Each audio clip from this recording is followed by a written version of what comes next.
بسم اللہ الرحمن الرحیم۔ آپ صلی اللہ علیہ وسلم کا فرمان ہے، اللہ علم کو اس طرح نہیں اٹھا لے گا کہ اس کو بندوں سے چھین لے، بلکہ وہ پختہ کار علماء کو موت دے کر علم کو اٹھائے گا، حتیٰ کہ جب کوئی عالم باقی نہیں رہے گا تو لوگ جاہلوں کو سردار بنا لیں گے، ان سے سوالات کیے جائیں گے اور وہ بغیر علم کے جواب دیں گے، اس لیے خود بھی گمراہ ہوں گے اور لوگوں کو بھی گمراہ کریں گے۔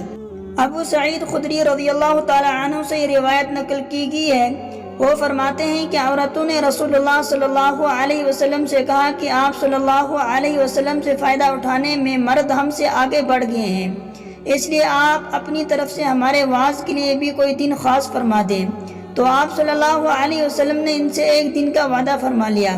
اس دن عورتوں سے آپ نے ملاقات کی اور انہیں وعظ فرمایا اور مناسب احکام سنائے۔ جو کچھ آپ صلی اللہ علیہ وسلم نے ان سے فرمایا تھا، اس میں یہ بات بھی تھی کہ جو کوئی عورت تم میں سے اپنے 3 لڑکے آگے بھیج دے گی تو وہ اس کے لیے دوزخ سے پناہ بن جائیں گے۔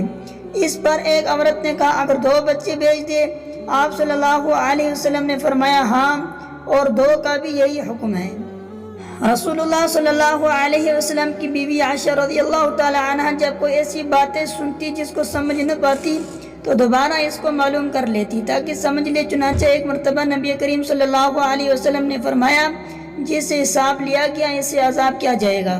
عائشہ رضی اللہ تعالی عنہ فرماتی ہیں کہ یہ سن کر میں نے کہا، کیا اللہ یہ نہیں فرمایا کہ عنقریب اس سے آسان حساب لیا جائے گا؟ رسول اللہ صلی اللہ علیہ وسلم نے فرمایا، یہ صرف اللہ کے دربار میں پیشی کا ذکر ہے، لیکن جس کے حساب میں جانچ پڑتال کی گئی سمجھو وہ غارت ہو گیا۔